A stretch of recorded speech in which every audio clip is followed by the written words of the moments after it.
Nah, terus kita merasa pasti dan yakinnya itu sebenarnya kapan berarti? Kayak, nah inilah gitu.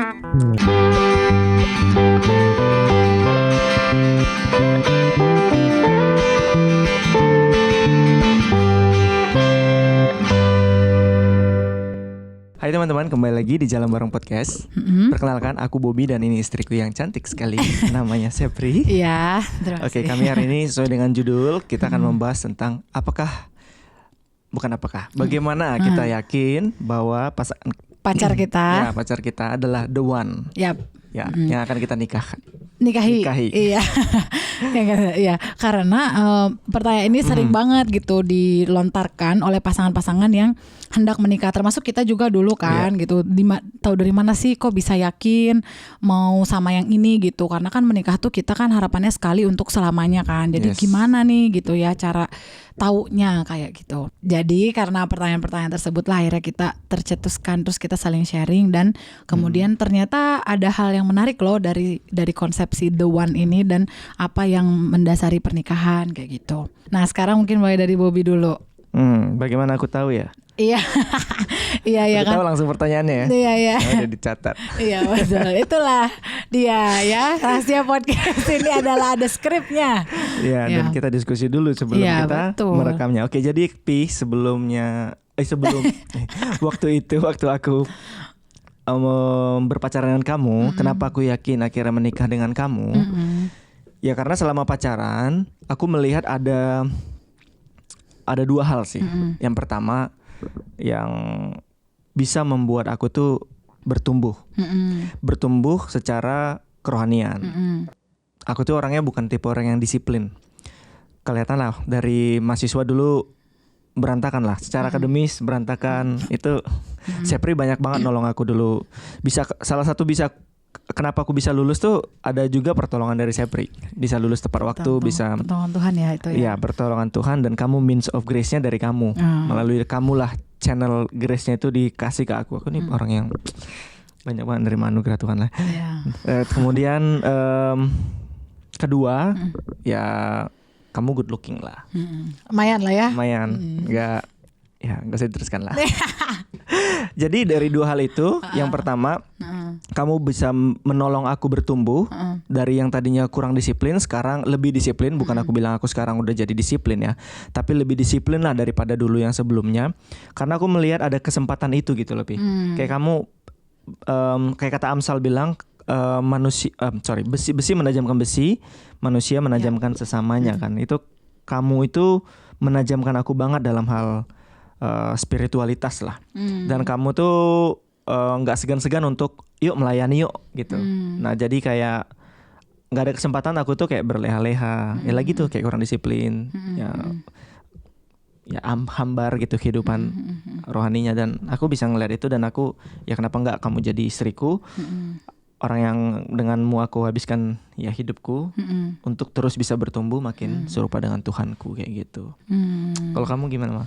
Sama sih, ya karena juga ketemunya dan dekatnya juga di pelayanan. Jadi pasti kenapa semakin yakin. Kan kita pacaran lumayan lama ya, beberapa tahun sebelum akhirnya menikah. 2011 sampai 2015 ya 4 tahun. Nah selama di situ ya aku merasakan pertumbuhan. Terus juga sama Bobby tuh bisa melayani. Aku merasa bisa melayani dengan luas gitu. Maksudku aku kalau misalnya aku ada di ini diminta untuk pelayanan di mana misalnya gitu. Itu jarang gitu kamu tuh udah enggak usah dulu lah, kita lagi stase apa gitu misalnya.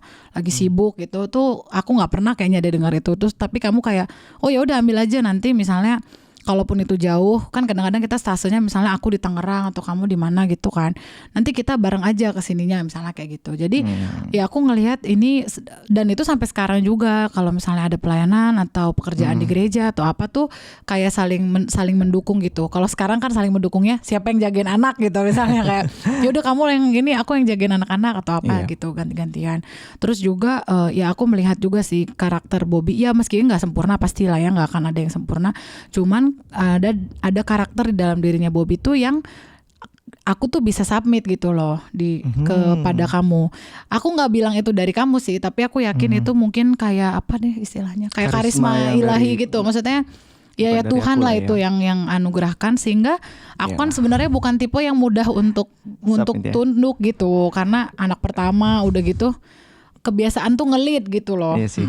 Aku juga nggak ngerasa aku tipe orang yang Leader layak Oh, untuk disubmitin nih. Maksudnya layak sampai untuk tugas submit tugas. Layak untuk apa istilahnya? di Mengepalai gitu kan maksudnya. Nggak punya leadership sih sebenarnya. Nah, enggak, tapi itu maksud terutama sih aku merasakan itu di tahun terakhir sebelum menikah.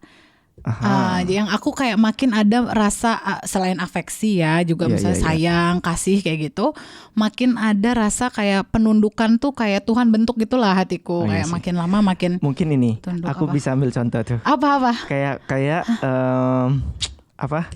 Dalam hal mengambil keputusan. Apa? Kalau aku kan tipenya eksekutor ya. Misalnya ada satu hal, udah langsung aja gitu. Enggak, bukan eksekutor, itu namanya impromptu. Iya kan, kamu tuh langsung kayak bek harus kayak langsung saat itu mau apa ya udah saat itu juga gitu. Kalau bisa tuh dalam waktu yang dekat. Ada plus ada min ya. Banyak minnya atau plus ya, mah? Tergantung sih, ya. Tergantung konteks lah ya. Ya. Nah terus, iya. Nah ya itulah. Nah jadi kalau kayak gitu, misalnya kan kamu ada alasan sebagai pria, aku juga ada alasan ya gitu kan.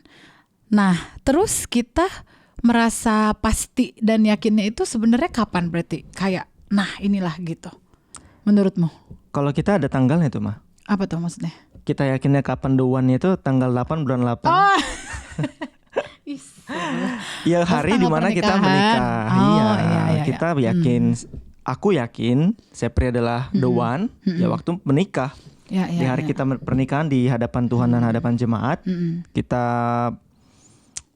bikin covenant di hadapan Tuhan, bikin janji pernikahan. Ya di situ aku yakin. Dan Ya juga. No turning back kan.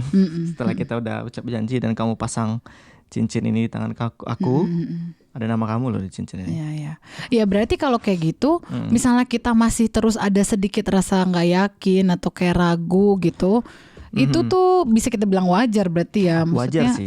Sebelum hari H pernikahan, wajar sekali kita ragu dengan pasangan kita. Tapi banyak hal mungkin yang bisa Tuhan pakai untuk kayak mengkonfirmasi gitulah ya, sampai hari H pernikahan itulah. Nah ya inilah the one-nya. God willing kita akan hidup sama dia seumur hidup kita di dunia ini gitu kan. Harapan kita kan seperti itu. Lalu pertanyaan berikutnya, kita kan misalnya aku udah menikah nih sama kamu. Nah kita udah yakin nih berjanji di hadapan Tuhan dan jemaat gitu kan, bahwa kita mengikat perjanjian sebagai suami dan istri gitu. Aku udah kenal kamu cukup lama, kamu juga udah kenal aku cukup lama gitu kan. Jadi bisa dibilang kayak ya kurang lebih baik buruknya tuh udah ketahu lah kita gitu. Nah menurutmu apakah itu menjamin kayak pernikahannya tuh akan smooth? Kalau iya kenapa, kalau enggak kenapa gitu? Smooth dalam artian nggak akan berantem. Iya itu maksud aku. Nggak akan ada konflik free. Nggak akan ada konflik free, nggak mungkin sih. Karena kita hidup dalam natur kita yang berdosa. Kalau aku dulu ingat banget waktu kita persiapan pernikah, kita beli bukunya Pak Yakub Susabda kan, yang tentang konseling pranikah itu diingatkan banget tuh di awal-awal tuh bahwa kita menikahi orang yang berdosa. Sepri ini orang berdosa, saya ini orang berdosa. Ya kita sesama orang berdosa. Janganlah kita menganggap diri kita lebih baik daripada pasangan kita, sehingga kita mengharapkan dia terus baik, terus memberikan energi positif ibaratnya lah kalau bahasa-bahasa psikologi zaman sekarang gitu. Ya nggak bisa. Kita tuh nggak bisa mengandalkan sesama kita atau pasangan kita ini untuk bisa memuaskan hubungan pernikahan kita kayak gitu. Pasti akan ada konflik meskipun sama-sama takut Tuhan, sama-sama pengurus mungkin dulu di PMK di persekutuan mahasiswa, aktif di gereja. Dan banyak hal lainnya yang mencerminkan, ada kayak kegiatan-kegiatan yang mencerminkan kayak kita ini orang Kristen lah gitu. Bahkan mungkin kalaupun kita menikahi misalnya kayak sahabat kita gitu kan, yang kita pikir kita kenal dia dan dia juga karakternya godly gitu ya. bisa aja loh, karena kan manusia tuh tendensinya berubah kan. Waktu kita udah menikah baru kita kayak ternyata dia tuh begini gitu. Misalnya kayak kalau kamu ternyata si Sepri ini bisa juga ya frontal gitu, bisa juga aku konfront kamu gitu. Atau kayak kamu ternyata misalnya apa yang aku temukan lagi, baik yang hal yang buruk maupun hal yang baik gitu ya yang kita temukan di pasangan kita. Ternyata gitu. malasnya lebih banyak ya sibuk gini. Gitu. Iya jadi mahasiswa dulu gitu. Iya, dulu tuh aku pernah baca di salah satu artikel, aku lupa di mana ya, TGC atau di Sharingat, aku lupa. Pokoknya intinya salah satu mitos terbesar yang dipercayai oleh pasangan yang lagi bertunangan adalah bahwa mereka tuh menikahi orang yang sama dengan orang yang mereka pacaran waktu dulu gitu. Karena kalau kita punya mindsetnya kayak gitu tuh kita bakal kecewa gitu. Iya, itu dalam konteks kayak gini ya Mah. Waktu berpacaran kan mungkin yang baik-baiknya aja yang muncul kan. Manis-manis kan. Iya, jadi bawain martabak malam-malam ya kan. Ke rumah mertua, martabaknya mertua dan keluarga tak suka martabak. Terus kalau jaga malam dibawain donat, wah bahagia banget lah. Iya ya itu kan? Itu kan manis-manisnya kan. Iya manis-manisnya dan setelah menikah, ternyata kok nggak manis lagi. Iya, gitu kan. rough kan. Jadi terus, kasar mungkin kelihatan dan kok jadi orangnya berbeda gitu kan. Nah kalau kita mengandalkan yang tadi Bobby bilang, kalau kita hanya bergantung kepada pasangan kita untuk mempertahankan pernikahan ini gitu, wah bubar sih aku pikir. Iya. Nah, jadi ya teman-teman karena gitu mengetahui kita ini menikahi orang berdosa tadi itu kunci banget tuh. Kunci banget untuk menyadari bahwa kita itu sesama manusia yang butuh anugerah Allah gitu untuk menikah. Bahkan untuk yakin pun kepada pasangan kita itu kita butuh anugerah Allah semata gitu. Nggak ada usaha kita sedikit pun untuk bisa mengasihi pasangan kita itu sebagaimana yang seharusnya kayak gitu. Nah jadi apa dong kalau kayak gitu yang bisa membuat kayak pernikahan kita nih awet lah kalau bisa dibilang, atau ya nggak mungkin sih konflik free, tapi ketika ada konflik tetap blossoming gitu loh. Iya. Yang pertama tadi sudah menyadari itu, yang kedua covenant keeping love itu yang kita ucapkan di hadapan Tuhan dan jemaat. Disitulah yang membuat kita bisa yakin. Jadi sebelum kita nikah kita nggak akan pernah yakin. Iya benar. Nah, jadi udah sati banget nih. Bilang jadinya. Nah, jadi menarik banget ya waktu, terutama sih sebenarnya waktu merenungkan lagi soal si covenant ini ya. Covenantnya di pernikahan itu kayak kata Paulus bilang di Efesus 5 ya. Itu tuh rahasia besar yang ini aku bacain aja lah ya. Efesus 5 ayat 31-32 ya. Sebab itu laki-laki akan meninggalkan ayahnya dan ibunya dan bersatu dengan istrinya sehingga keduanya itu menjadi satu daging. Rahasia ini besar, tetapi yang aku maksudkan ialah hubungan Kristus dan jemaat gitu. Ya maksud aku ketika memahami covenant yang ada di antara suami dan istri, habis itu juga lihat di Alkitab Allah kita tuh adalah Allah perjanjian kan gitu. Jadi aku merasa wah agung sekali gitu ikatan pernikahan ini bahkan sampai Paulus tuh bilang ini tuh hubungan Kristus dengan jemaat, mencerminkan hubungan Kristus dan jemaat. Gitu. Jadi itu bisa kalau aku pribadi ketika aku memahami si covenant ini itu menguduskan kasih aku ke kamu sih. Jadi bukan kasih yang taking gitu, tapi kasih yang gimana ya aku bisa melayani, aku bisa memberi, aku bisa take part gitu. Waktu kamu mau bertumbuh semakin serupa dengan Kristus tuh aku bisa melayanimu sebagai istri gitu. Aku bisa mengeluarkan sari-sari pati ya. Kalau kata R.C. Sproul tuh kayak tugasnya femininitas di dalam pernikahan tuh adalah mengenhance masculinity-nya si husbandnya gitu. Jadi dan biar aku pun mengenhance femininity dari si wife-nya sehingga dunia bisa lihat gitu. Oh, jadi pria sejati, jadi wanita sejati tuh kayak gini gitu di dalam si pernikahan kayak gitu. Nah, tapi apa? Aku mau bilang, ya. Kalau covenant yang tadi kamu baca di Efesus itu sebenarnya nggak hanya ada di perjanjian baru. Betul. Ternyata di perjanjian lama pun waktu Musa memberikan ke-10 firman di Ulangan 5 kita baca. Nih sebentar ya. Mana dia? Belum kita tandain. Ulangan 5 itu di bawah kaki gunung sebelum Musa menyampaikan ke-10 firman. Biasanya kan kalau kita baca kan Keluaran 20 biasanya Keluaran 20 langsung biasanya jangan ada padamu Allah lain di hadapanku itu kan ke-10 firman. Dan kalau di Ulangan 5 itu aku bacain yang ayat 2-nya aja. Tuhan Allah kita telah mengikat perjanjian dengan kita di Horeb, yaitu bukan dengan nenek moyang kita, maaf. Tuhan mengikat perjanjian itu, tetapi dengan kita yang ada di sini pada hari ini, kita semuanya yang masih hidup. Ini yang waktu mereka sudah keluar dari tanah Mesir ya. Iya, tanah Mesir. Dan setelah ada perjanjian, baru ada ke-10 firman. Dan ke-10 firman itu bukan untuk membuat si bangsa Israel jadi hidupnya terkungkung gitu, tapi malah lebih bebas gitu. Lebih bebas berelasi dengan Allah yang adalah pemilik hidup umatnya gitu. Dan waktu mereka punya relasi yang baik, yang sejati dengan Allah, yang diikat dengan perjanjian, dijamin hidup mereka pasti baik, ya kan? Hanya saja jangan adamu pada Allah, pada Allah lain. Hanya saja jangan membunuh, jangan mencuri, jangan mengingini, sampai yang ke-10 you shall not covet kalau kata Paulus ya. Ini jadi indah gitu waktu tahu perjanjian. Jadi kayak bukan mengungkung, wah sertifikat pernikahan. Jadi kayak mengikat.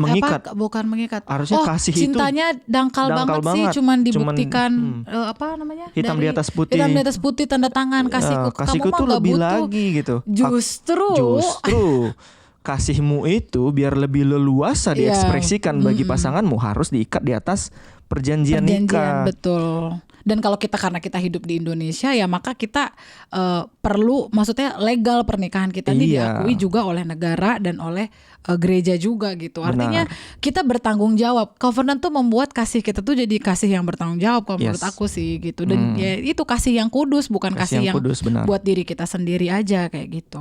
Ya, kadang kan orang mensalahartikan artinya kebebasan ya, Pi. Orang berpikir bebas tuh ya bebas sebebas-bebasnya gitu.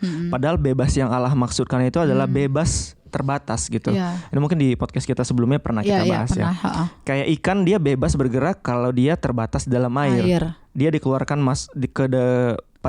padang rumput yang hijau yang asri sekalipun dia nggak akan hidup, dia nggak akan bebas gitu. Ya kita bisa bebas dalam pernikahan. Aku bebas banget mengasihimu di dalam pernikahan, boundaries pernikahan gitu. Ini. Nah, jangan mau bebas setelah aku menikah dengan kamu, tapi aku bebas mengasihi wanita lain. Itu namanya bukan bebas sebenarnya. Benar. Nah, gitu. Jadi iya sih, indah sekali waktu kita memahami si covenant ini gitu. Menurut aku itu jadi apa ya, kalau di istilah pertanian tuh tanah yang gembur gitu. Kalaupun nanti di atasnya, kan kadang-kadang pernikahan juga nggak selamanya romansa ya gitu. Berdosa. Iya, ya kan. Nah, tapi ya sama gitu kayak tanah di kebun kan, kadang juga kita nggak bisa lihat bunganya kan gitu. Tapi selama tanahnya si covenantnya ini gembur, terus kita tahu itu tuh tanahnya subur, kita bisa yakin nanti juga bunganya ada kok gitu. Atau nanti ada musimnya kok, nanti pas musimnya semi nanti dia muncul bunganya misalnya kayak gitu. Dan kita juga jadi nggak ngandelin si romansanya gitu, tapi kita berdasar atas si covenantnya ini gitu. Dan setelah kita tahu the one di pernikahan tadi, penting banget kita mengkultivate si covenant itu. Jadi hanya jangan selesai di tanggal pernikahan aja tuh. Udah kita ada covenant ya. Oke, sekarang hidup masing-masing. Gak pernah komunikasi, gak pernah heart to heart, gak pernah pillow talk, gak pernah apalagi jalan bareng misalnya kemana. Tetap harus di nurture ya. Iya, itu tetap harus di nurture. Baca firman Tuhan bareng, study Bible bareng, diskusi bareng. Dan kebetulan sih kita punya podcast ini itu kayak jadi sarana kita juga sih untuk kami diskusi bareng tentang hidup sehari-hari dan coba istilahnya archiving, mengarsipkannya. Jadi diskusi kita, mana tahu nanti kita bisa dengar lagi dulu penyertaan Tuhan seperti apa dan lain sebagainya gitu. Nah, jadi buat teman-teman yang sedang mempersiapkan pernikahan, terus lagi dilanda kegalauan, yang tetap pertama tetap semangat, terus berdoalah bersama-sama. Habis itu perbanyak baca Alkitab tentu ya, sama baca buku-buku yang bisa menolong untuk mengerti tentang covenant, tentang kasih di dalam pernikahan. Kamu ada rekomendasi buku? Bukan. Mungkin ada 2. Aku tahu nih dalam pikiranmu pasti udah ada 2 buku nih. Iya. The Meaning of Marriage yang Timothy Keller itu bagus banget. Udah ada translatannya. Sama This Momentary Marriage dari itu John Piper. Itu 2 buku yang kalau misalnya kita banyak sebenarnya buku-buku bagus gitu ya, tapi kalau misalnya kita bisa pick gitu, kami sih milihnya yang 2 ini karena sangat menolong untuk bisa picture covenant itu kalau di pernikahan tuh kayak gimana gitu. Jadi kita encourage teman-teman kalau ada waktu dan ada kesempatan mungkin bisa membaca buku-buku tersebut dan tetap berada di komunitas kali ya. Lihat dulu aku ingat kita selalu look up tuh siapa nih pastor yang bisa kita lihat kayak gitu ya bentuk praktisnya gitu. Itu juga bisa tuh gitu. Yes. Dan disclaimer lagi, ini kita bikin episode ini bukan berarti teman-teman yang single nggak bisa merepresent covenant antara Kristus dengan jemaat ya. Menurut aku itu karunianya unik seperti yang Paulus bilang ya kan, yang menikah tuh ada berkat uniknya, yang single juga selibat juga itu ada berkat uniknya juga. Mungkin nanti kita ada episode khusus untuk itu ya. Betul, itu juga bisa. Tapi yang jelas apapun kita sekarang statusnya, menurut aku kita tetap bisa untuk menjalani sanctification dan tetap bisa untuk yang tadi mencerminkan hubungan Kristus dengan jemaat gitu kepada dunia. Ya. Gitu. Jadi semangatlah yang berpacaran. Kalau ragu wajar. Tetap di nurture kasihnya kepada pacarnya. Kasih yang kudus tentunya ya. Dan sampai nanti hari menikah, disitulah yakin itu the one. Yep, betul semangat sekali. Berjuang. Oke, kalau begitu teman-teman, sampai jumpa lagi di episode berikutnya. Dadah. Bye.